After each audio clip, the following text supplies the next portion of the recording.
The broadcast is now starting. All attendees are in listen-only mode. Okay, so thanks to everyone for joining us today. I know additional attendees will be joining over the next minute or so. So I'll just take a moment to let everyone know that this is another installment of the Advanced Work Packaging Community of Practice webinar series. We've been running the series weekly in 2020, and the recent series that we've been running is focused on the CII research topics, specifically as they relate to the CII AWP Research Virtual Summit. Our facilitator and presenters will get into that briefly, but I just wanted to let you know this one is brought to you in partnership with CII. Today we're talking about CII AWP data requirements and digital threads research teams. We've got Lloyd Rankin here to introduce himself and our panelists, so I'll pass it over to Lloyd right now to get us started. Thanks, Steve. I am going to be fulfilling the role of MC today, so I'll be introducing Tom and Ted throughout the session and asking them questions. Before we get started, I just want to give you a little bit of information on the Advanced Work Packaging Community of Practice. We're officially 5 months since the reboot, and we are actively growing the membership. We've got a request to you today. When you go to the Community of Practice, you'll see a button that says Invite Connections. And if you're finding value in being a member of the Advanced Work Packaging Community of Practice, I'd recommend you reach out to 5 or 6 of your associates that you think would also find this of value, and just invite them. If they're interested, they can join. If they're not, they won't. But we found that with the South American chapter, they've been using this approach, and it has drastically improved their membership. And of course, with the more members we have, the more value that we can deliver. So please go ahead and do that. Steve, next slide. To give you an update, as I said, the Community of Practice began initially as the Workplace Planning Networking Group, and it was started up about 10 years ago. And it was focused on workplace planning. It grew slowly, and it was mainly Canadian-based. Then we switched it to becoming more AWP and workplace planning focused, and it was now focused on North America. But that didn't really happen until we rebooted about 5 months ago. And in the 5 months since we rebooted, this is our 19th webinar. We've had a 65% growth in membership, and that does not include the South American chapter, which we just launched in August, and it now has 700 members.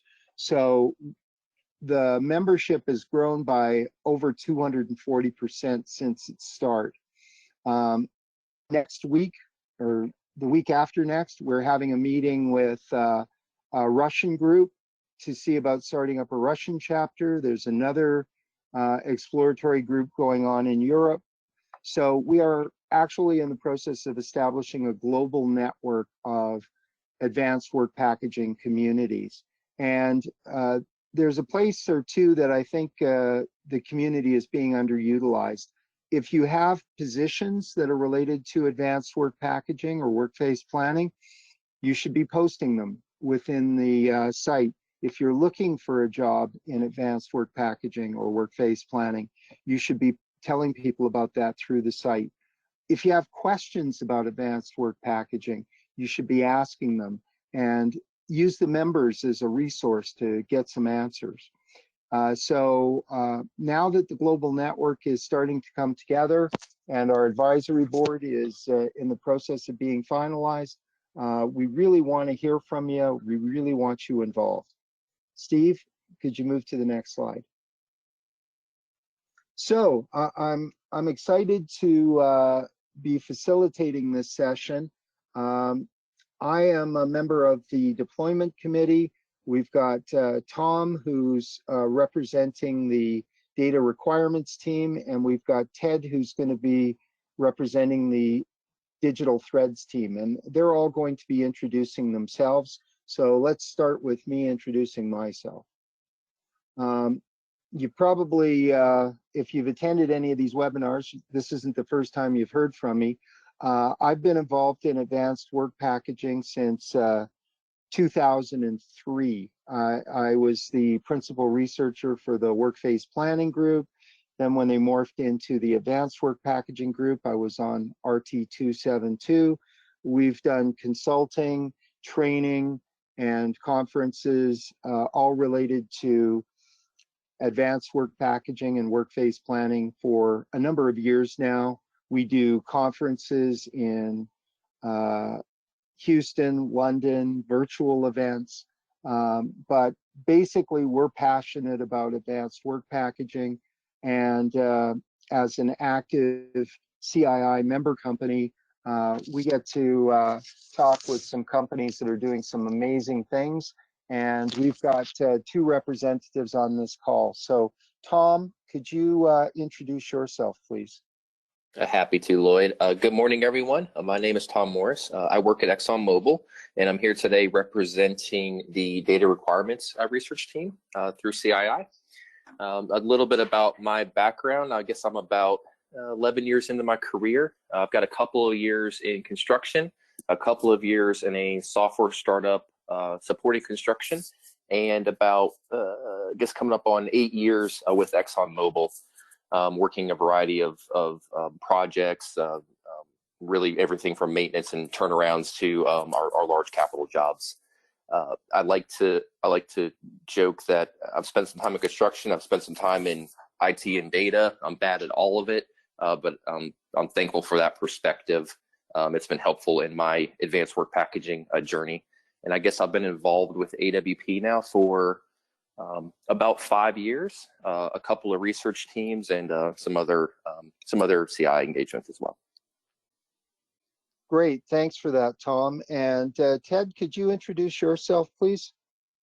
Yeah, sure can. Thank you very much, Lloyd, and thank you, Tom. And I'm very similar to Tom, actually, just a little grayer in the beard. I think it's the right phrase. What's that? Steve, could you? Thank you. There you go. Can you guys hear me? Yes, perfectly. Oh, excellent. Good deal. I'm not too dissimilar from Tom, just a little grayer in the beard and with slightly different experiences with companies. But I'm currently a Director of Delivery Excellence for ConstructX, a company I think most will be familiar with and being practitioners, consultants in AWP.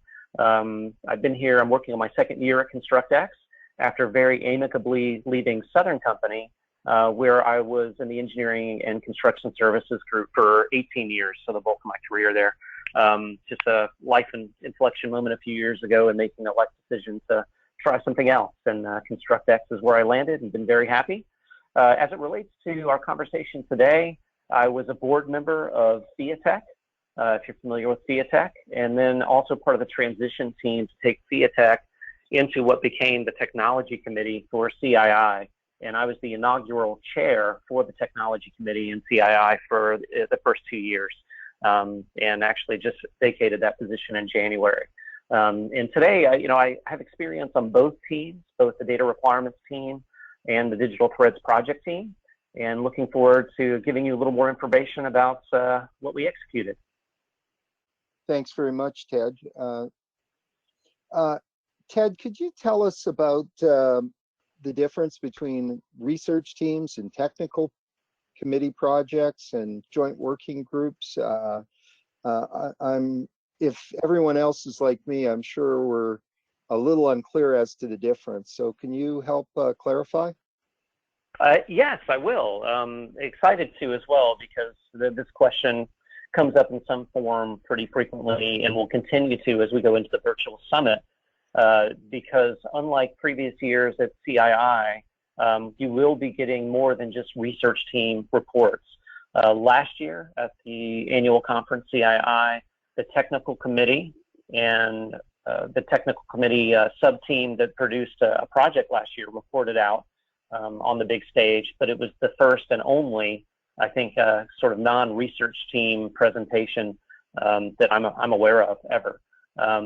And they're slightly different models, right? So when FIATech was being absorbed by CII proper and coming in as what became the technology committee, there was a recognized difference between what is traditional CII research and research teams and how they focus on their work, and what FIATech had traditionally done in the technology space, where it's less research and more project oriented. So what happens now is that you have the traditional CII research teams that I think everybody is pretty familiar with at this point. But in addition to those research teams, you now have these technology committee projects. And instead of having an RT number, they have a TC number, technology committee dash, and the one we're talking about today is 03. So it's the third technology committee project being executed. And again, it differs from a research project or a research team focus. And we'll talk more about that later. The joint working group, on the other hand, is something brand new within the context of CII. I am somewhat responsible for that and calling for the formation of this group to execute the data requirements work. And Tom is going to talk about that a little more. Research teams and project teams dissolve. They are usually funded, almost always funded. They form, they start, they have an end date, they have a product, and then they dissolve and people move on to different teams. The joint working group, on the other hand, is something that we are standing up as a more permanent organization within CII. This particular joint working group that we've called the AWP Joint Working Group is actually going to become a subcommittee of the AWP CBA. And we hope it also serves as a model for a working groups for the other CBAs, and it's a model for the kind of work that can be executed within the context of a CBA. That was a lot, Lloyd, but I hope it all made sense. No, I appreciate that. And we're actually going to dig into that in a couple of minutes. So next slide, Steve. So Tom, can you tell us who was involved in your committee, the AWP Data Requirements Technical Committee? Yeah, absolutely, Lloyd. So I'll get a little bit more to how we came about, I think, here in a couple of minutes. But just to introduce who was on the team, and I don't want to go quite name by name, but what I really want to highlight is look at the diversity in the functions that were brought to the table. So you had 4 owners there at the top. So ExxonMobil, Shell, Eastman, and Dow at the table. I'm going to hop around a little bit. You had CII engaged and very supportive. You had our EPC friends represented. And finally, you had representatives of several technology and software companies. And I'll touch on this point again because it is I think, just so critical to the successes that we've had is owners, contractors, technology and software providers all at the table working through the challenges we were working through. And I think it was one of our greatest strengths. So everyone on this page contributed in many ways, and it was just a great group to work with. That's great, Tom. And not to forget, you also had some representatives from Georgia Tech, so the academics were there as well. Next slide, please, Steve. So, Tom, can you fill us in on how the AWP Data Requirements Team was both conceived and launched? Yeah, so it's quite the story, and I'll tell it. I guess I'll tell it from my own personal perspective. definitely an untraditional group in terms of how a lot of CII work has been carried out in the past. Within ExxonMobil, we were very interested in data, AWP data, and how to drive toward making some sort of a standard or a spec and getting our data in order across our projects so we can do all the wonderful things that enables. Pretty early on, though, we recognized we didn't want to go on that journey alone. It's I think a little onerous to have one company coming up with one set of specifications or requirements and another company yet another. And what we found through CII venues is we weren't the only ones interested in this. And I think we really got our jump start at a meeting of the CBA, the AWP CBA, that was held in conjunction with the CII conference last year in San Diego. And I wasn't in the room at that time, but I understand that one of our friends at Shell essentially kind of hijacked the meeting in a way and said, hey, we want to talk about data. And it was a great forum to do it because as I was highlighting the diversity of thought on the team, that same diversity and differing stakeholders were in the room. What came of that was a lot of energy. Okay, we're going to go tackle the data challenges around advanced work packaging. And the joint working group was formed. Pretty quickly, we nominated representatives from various companies to come put our heads together and go tackle this problem. And you know what? I guess what I would emphasize about this team is it was truly a working team. This is folks rolling up their sleeves. From day one, we met together in person, and you know, we spent one day trying to provide some definition on where we were going, and then we got to work. And by getting to work, I mean we looking at data tables and line by line data requirements and rationalizing that and working through that. So the overall framework, Constructex generously donated their digital thread library to the team to use as a starting point. ExxonMobil released one of its prototype specs. A couple of other companies as well pitched in with what they had. And that's what the team used as a basis. And we met almost weekly now for the past year, working through this and coming up with this set of data requirements to enable AWP. Our academic friends from Georgia Tech, Lloyd, thank you. I hate that I missed them on the previous slide. They've been integral to helping us get over the finish line. They joined us a couple of months ago after we finally got some funding to help us out.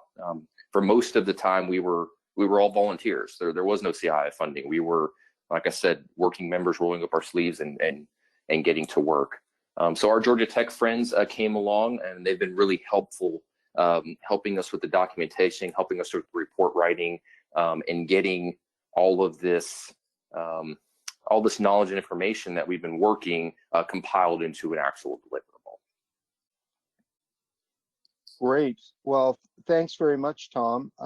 Next slide, Steve. What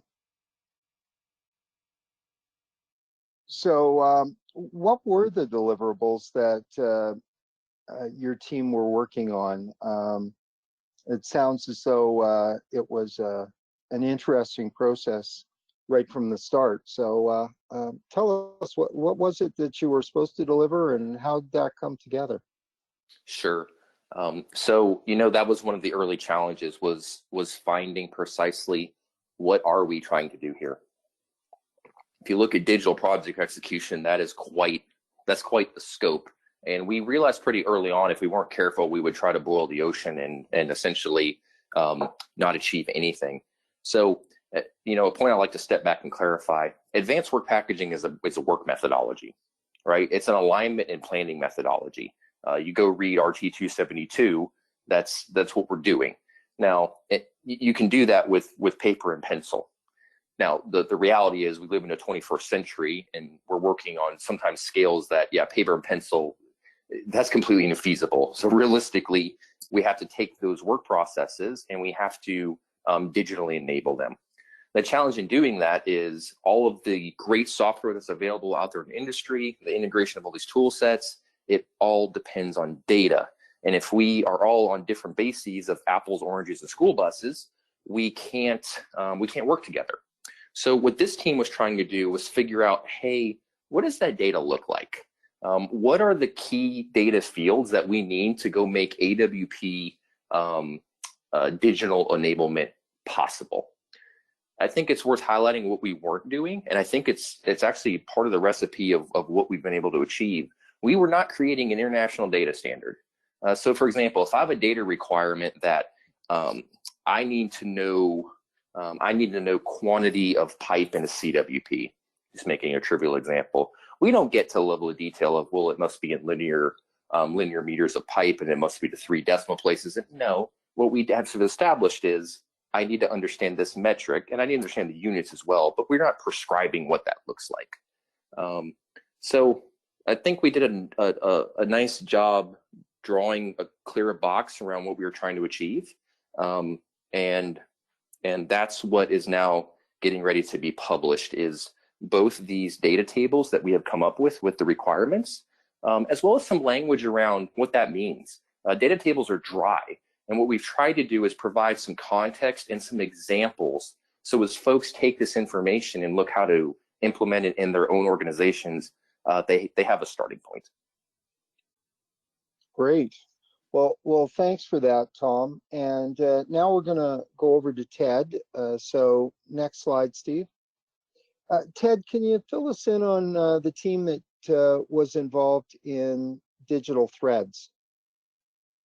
Yeah, I sure can. And what you'll notice is some overlap between the teams that worked on the data requirements and the teams that worked on the digital threads. There are some definite differences, but some of the same companies and even some of the same players, including myself, who participated on both teams.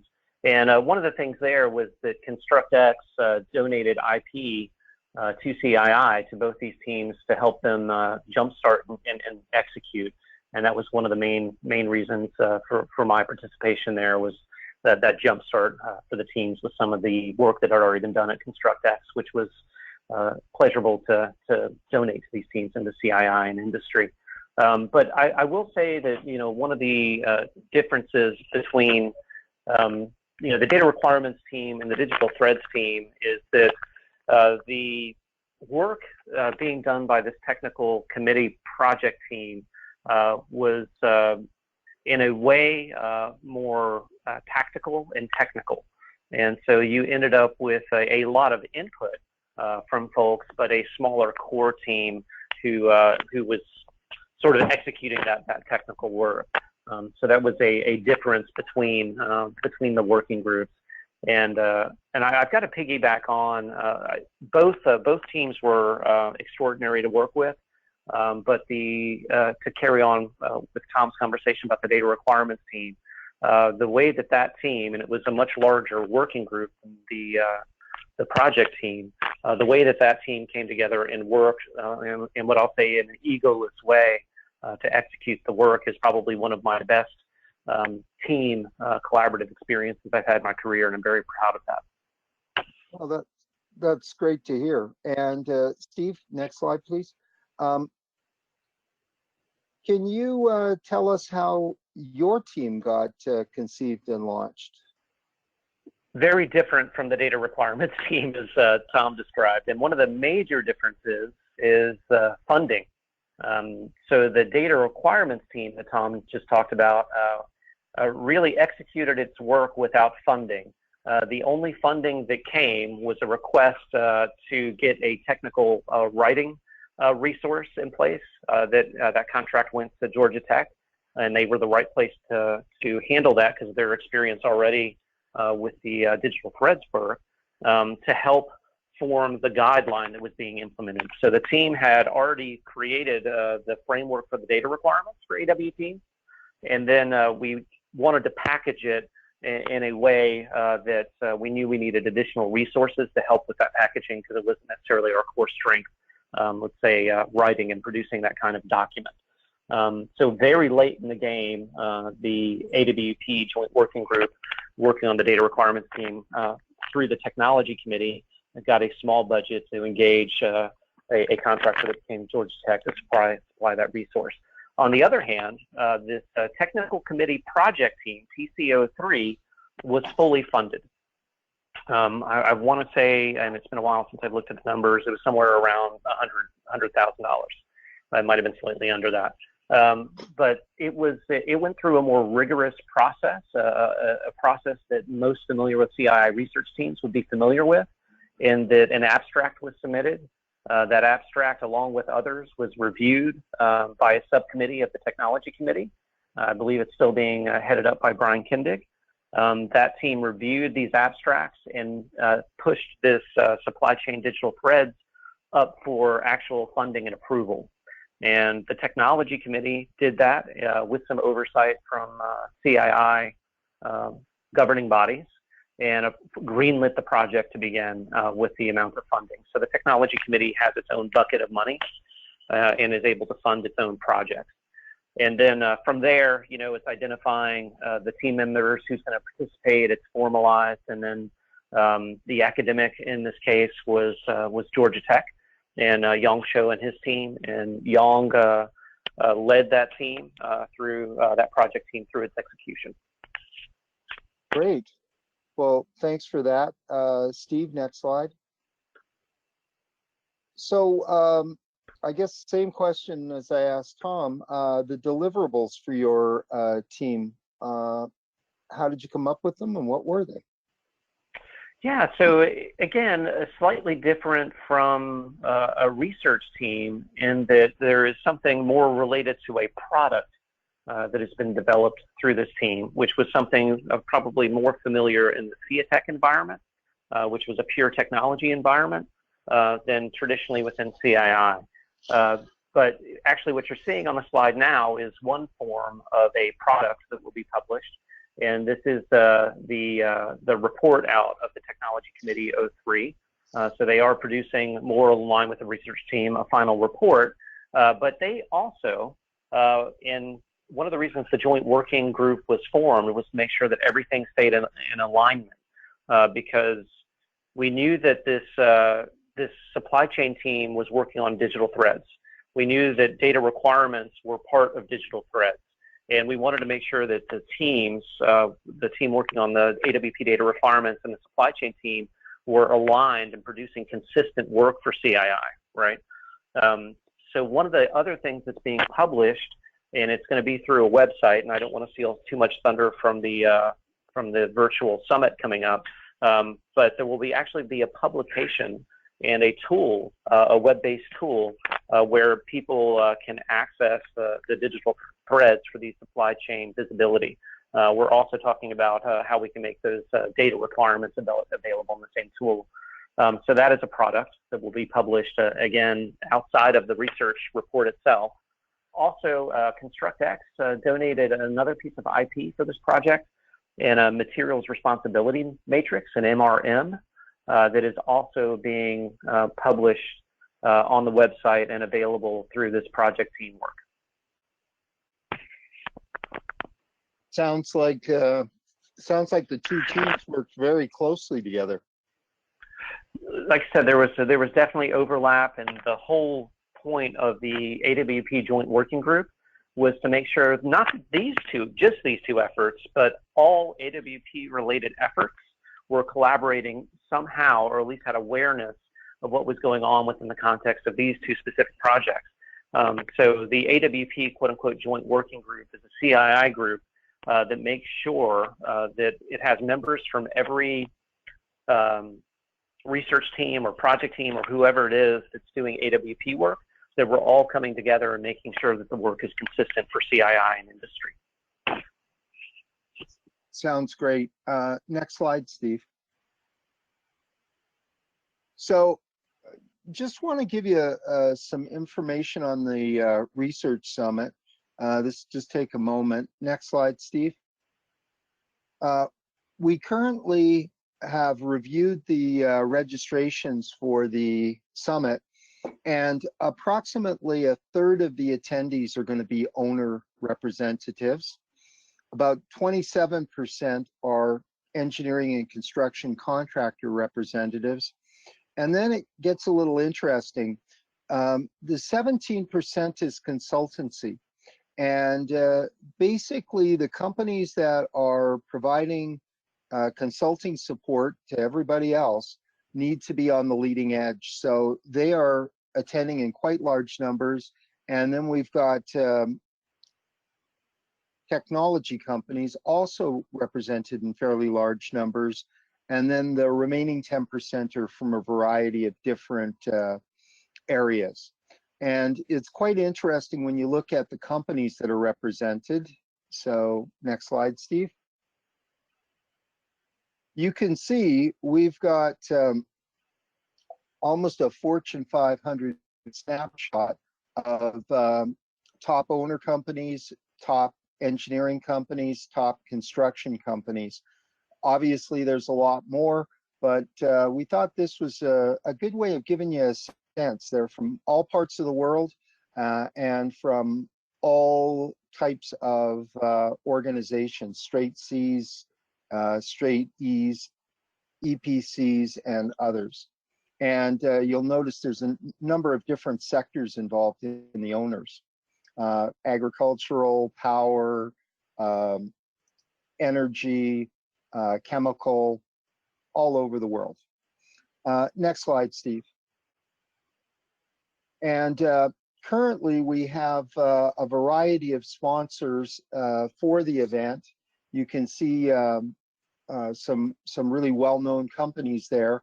And we also have 2 additional companies that have just signed up, but it was too soon to add them to the list. But if you're an organization that wants to show that you're supportive of moving forward the AWP initiative, then supporting CII in this research summit is a great way to do that. Next slide, Steve. So the program is available. If you click on links, you'll be able to get to the program. You can see the companies that are engaged in doing the presentations. And next slide. And the amazing thing about this is it's open to non-CII members, and that's new. And if you're a member of the community of practice, even if you're not a CII member entitled to the $175 rate, you will get an additional discount just by being an AWP community member. So take advantage of that. And now we'll go to a couple of comments from Ted and Tom. And Tom, let's start with you. Next slide. Can you tell us how establishing these data requirements are going to help project managers? Yeah, absolutely. And I guess I, in my passion for the topic, bled into this a little bit previously. It's, as I was saying, AWP's planning methodology. We're in the 21st century, and we're going to run these projects, especially at scale, digitally. And what these data requirements do is they do the hard, heavy lifting of figuring out, well, what data do I need, and approximately where in the project timeline do I need it. And it's not generic data that says, oh, I need pipe fab info. No, we've actually got field by field in terms of the exact data that is required.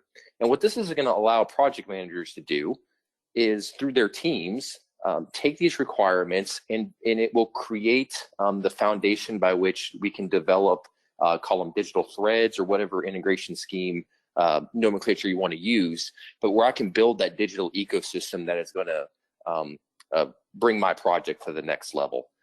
And what we find today is we have to do that from scratch. And that's, I hope that's something a lot of folks can resonate or relate to, is I feel like we have to do that from scratch on every single project I'm associated with. And having some sort of a common starting ground just puts us that much further ahead of the curve.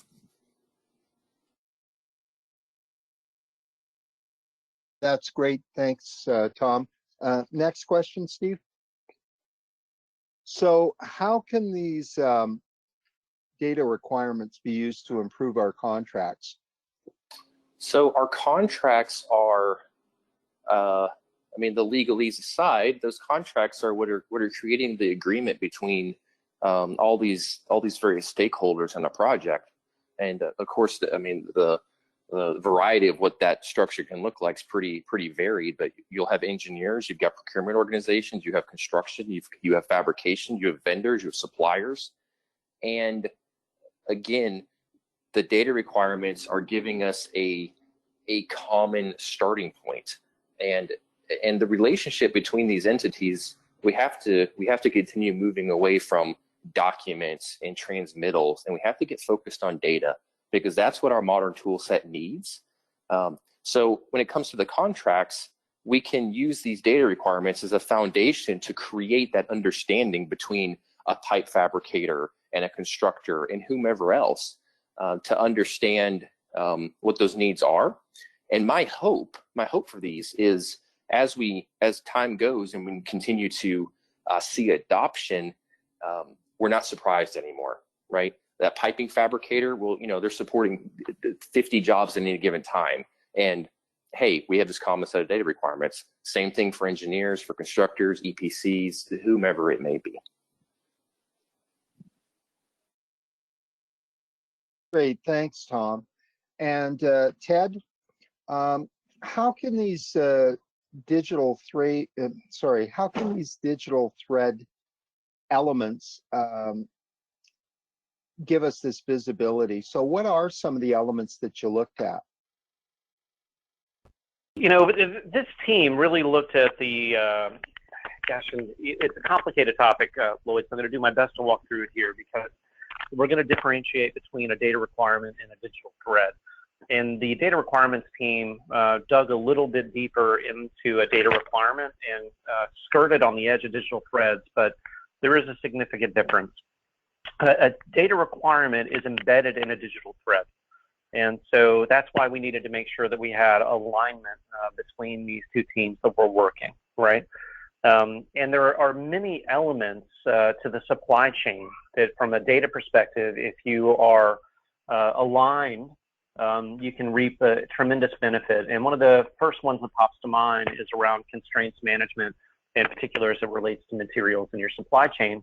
As we all know, that constraints as it relates to packages, in particular installation work packages, are a major issue on any construction project, right? Identifying them, resolving them, and then being able to execute the package. So one of the benefits, anticipated benefits of these digital threads for supply chain visibility, is to identify those constraints early, mark them as issues, and then manage those constraints so the packages can be released constraint-free. And the level of detail that the digital threads project went into compared to the data requirements team is not insignificant. So the digital threads team went in and fully developed a digital thread framework for supply chain that included the data requirements, but also included timing and responsibility. And that's exactly what the materials responsibility matrix is intended to do. And again, I'm sort of just teeing things up for elaboration in the virtual summit. But at the end of the day, what we're looking to do is to align our stakeholders and increase transparency through data sharing. And of course, through that, efficiency with the stakeholders through proactive planning is really what it boils down to. Great, thanks for that, Ted. And last question for you until we get to the Q&A. Why should project team members care about digital threads? In a previous presentation, I think I did with you guys, one of these webinars, I showed a slide that indicates that people are more and more realizing that it's all about the data. You can, and I've been part of deployments of AWP that do reap benefit without the aid of technology or data management. That is absolutely possible. but you supercharge your AWP program and or deployment by incorporating this technology element, this data element. And you can, again, what I say is supercharge it. So I think that there should be, if there isn't, these project team members who are aware of the benefit that digital threads and data management for an AWP program can bring to a program. Great. Well, thanks for that, Ted. Next slide, Steve. So you're going to get a chance to ask questions now of Tom and Ted. One of the things that as we're getting the questions coming in, one of the things that I want to point out to you, there's going to be 5 teams reporting out, and that means there'll be over 600 pages of information coming at you from teams that have spent anywhere from 1 to 2 years developing this. One of the huge advantages of the virtual summit is they'll be able to point to certain parts of the report that you really need to take a look at, and they'll be able to answer your questions. And this is a rare opportunity. So the virtual summit is not intended to replace the reports. It's really intended to give you guidance and support the reports that are going to be coming out. So let's now open it up to questions. Steve, do you want to help us with directing questions to Tom and Ted? For sure, yeah. So we've got 2 ways to connect with our panelists today. I recommend using the questions panel in your attendee panel. I guess the questions section in your attendee panel. You can also send us messages via the chat. So I'm going to open up the panel now, and Lloyd, I believe I will give you the access you need to also address some of the questions. There are 3 questions submitted so far, and while I'm just pulling this up, I'd like to also mention, Lloyd, when you were going through the information about the AWP Virtual Summit, you mentioned checking out the program, checking out the website. So to all the attendees, you should also see a handouts section in your attendee panel, and we've uploaded the official brochure for the event, which contains a lot of the information that we discussed on the presentation today, plus more, and has links embedded there to access the program and access the website and the registration section. So please do check that out before you log off today. So a question from Ganeshan. This is actually related back to, I believe, Tom's slide on the roster for his research committee. And the question was, there are more than 3 operators on the team, whereas there is only 1 EPC contractor on the team. Curious why that is so. And I don't know if I should go back to the slide maybe. Take a look. Yeah, I'm happy to address that. So 2 things I'd say. One, the slide may not be accurate. We had 2 EPCs. So both Kiewit and Bechtel were engaged. Further to that, I would say some of the owners on that list, depending on the project's scope and implementation, will often fulfill many of the EPC's roles that may happen on a mega project. But it is worth highlighting, and it's a good observation. This was an owner-led initiative, and I think that's important because the owners are the ultimate owners of these projects, and I think we see better results when the owner of the project is promoting AWP, is engaged in CII, and is partnering with the contractor and technology companies. So it is certainly very well represented on the owner side, and our intent with that is to try to demonstrate some leadership in solving some of these industry challenges. But yeah, we had 2 EPCs, Bechtel and Kiewit. Great, thank you so much. And Ted, anything you'd like to add to that from the? Yeah. Yeah, I can just back up everything that Tom said, and what I'll add is that was very exciting to me, having been with an owner organization, participating in CII, participating in FIATech for 18 years.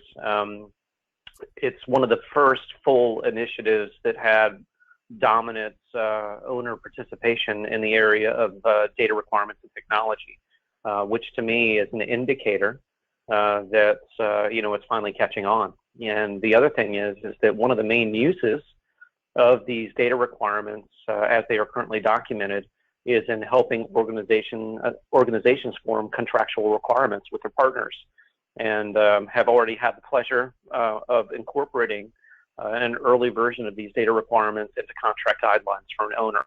And I think, as Tom mentioned, the owners are critical for adoption of these data requirements and AWP in general.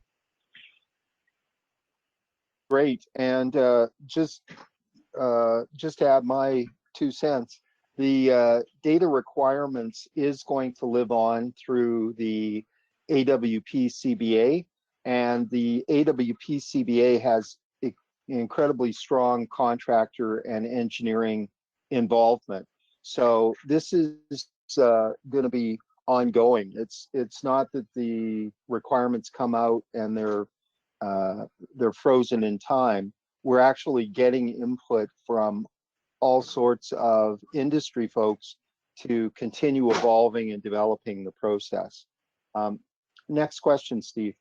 Sure. So I believe this one came in from Ganeshan as well, and the question I believe was related to the deliverables around the data requirements team. Will this document identify the kind of data requirements process flowchart? I'm not sure if that's. I can probably add some color to that. Maybe I won't quite hit the nail on the head, but I'll give it my best. Okay. One of the things we did include in the document was we took the high-level mapping of an AWP project that is available in 272, and we mapped our data requirements back against that map, really just to provide some framework. We were very, look, our document right now I think sits at 126 pages, something like that. So I mean, it's not an encyclopedia, but it's not short either. And we were very sensitive to trying to bring structure and framework to this to help it be accessible. So we did create a high-level mapping of, hey, here's all the buckets of data requirements and roughly when they're first needed in the cycle of advanced work packaging. In addition to that, I think that's where more work lies ahead for the industry. So as Ted was articulating so well, these data requirements are they're the foundation, but we need more digital threads. We need more digital threads to really drive this forward. And maybe the analogy I would make, I don't know if it's a terribly accurate one, but I'll give it a go. If I got to send something from point A to point B, we defined what goes in the envelope, right? Here's the data requirements I need to really get accurate pipe fabrication information so that somebody can visualize that in the construction model. As far as, hey, where do I get the envelope? What size is that envelope? What kind of postage am I going to put on that? Who's responsible for mailing it? How often are they going to mail a copy? That's your digital thread and really your full ecosystem integration. And right now, that's still on the implementer to go figure out. But at least we got to the point of here's what party A needs to know. And I think it's a good point for industry to continue the journey from there. Excellent. Hopefully that helps, Ganeshan. If you'd like a little more clarification, please feel free to submit an additional question on that. So question from Eric. When will RT TC-03 and 05 be published?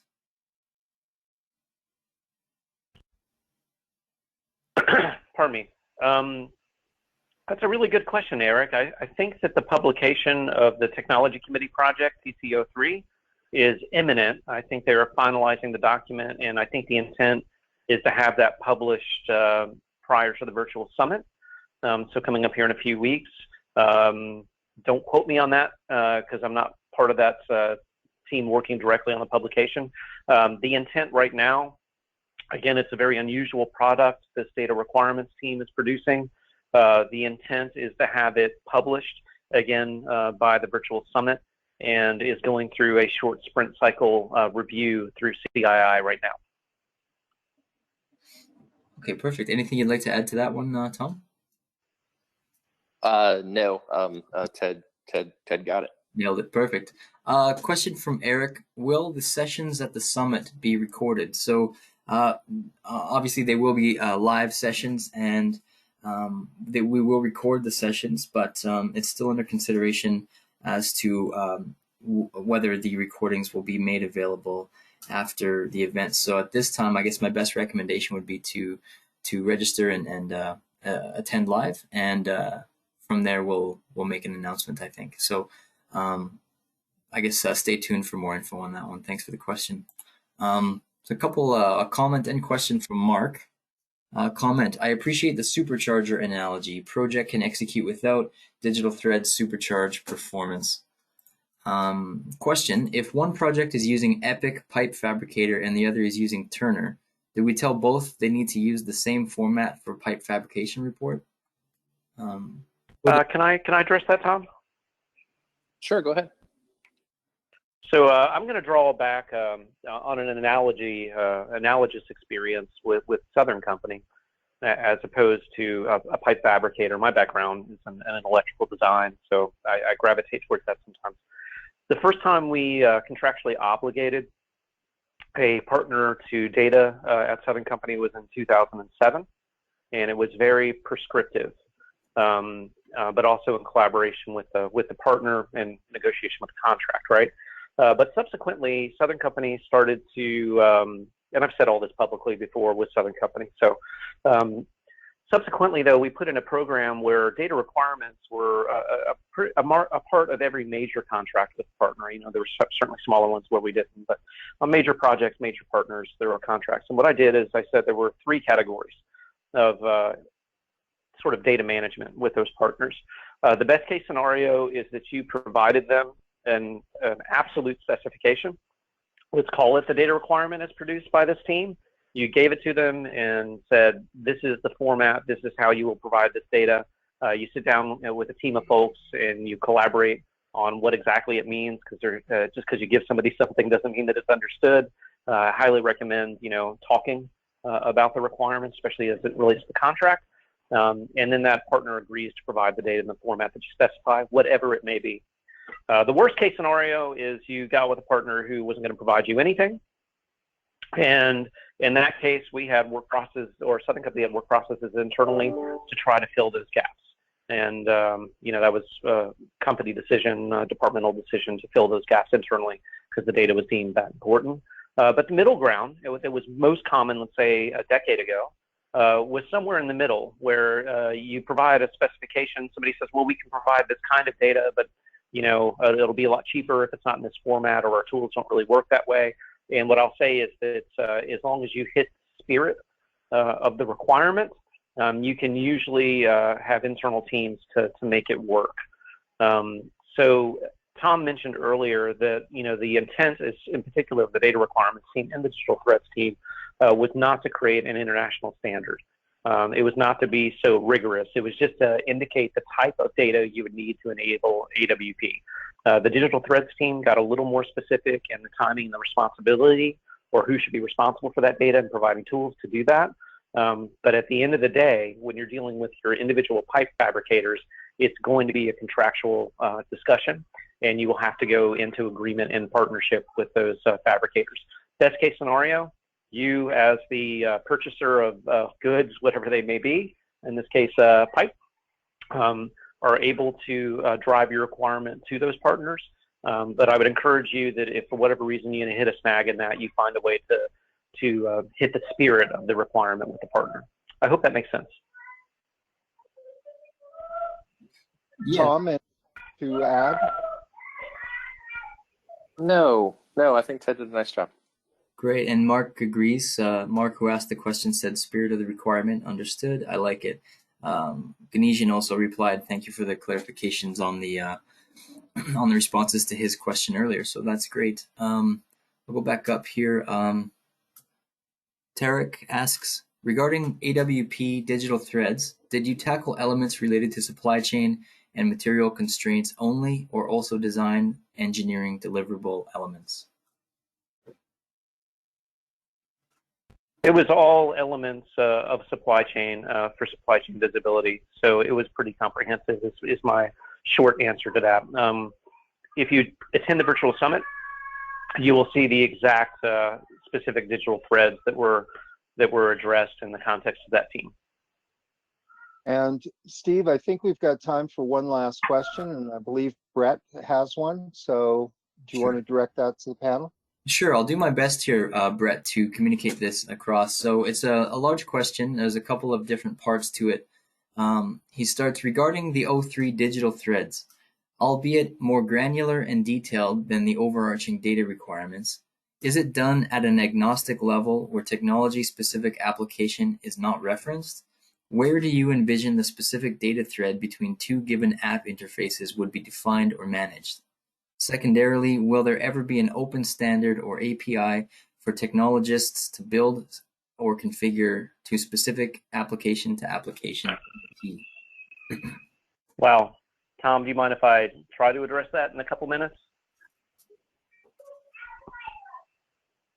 Yes, sorry, fumbling for the mute button. Yes, go ahead. Yeah, I'm not sure I can do that in the time that we have left. There was multiple parts to that question.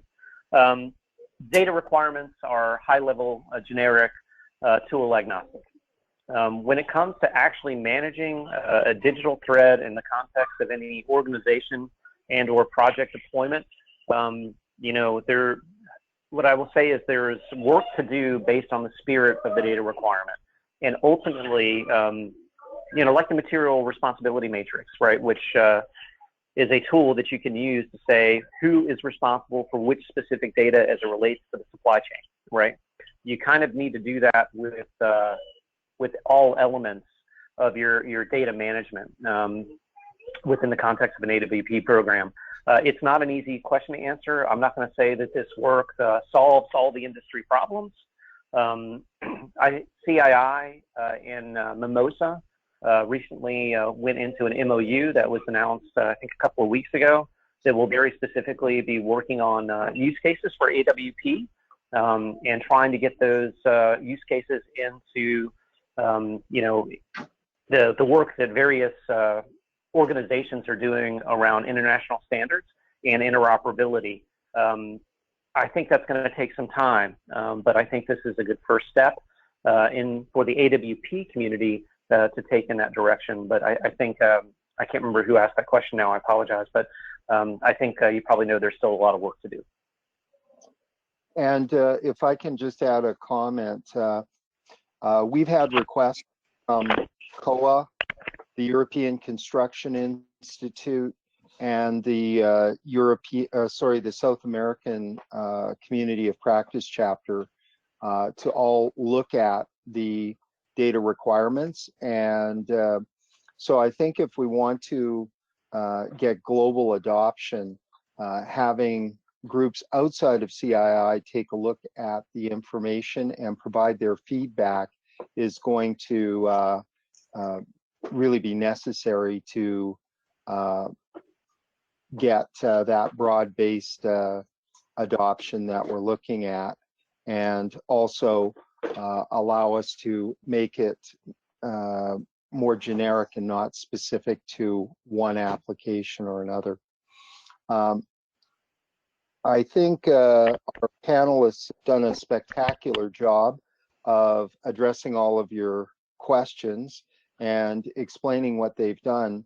I've been sitting in on the joint meetings now for months, and I can say that there's a lot of unbelievable information that's going to be coming out at the virtual summit. So just want to thank everybody for attending, thank our speakers, and put a close to this webinar.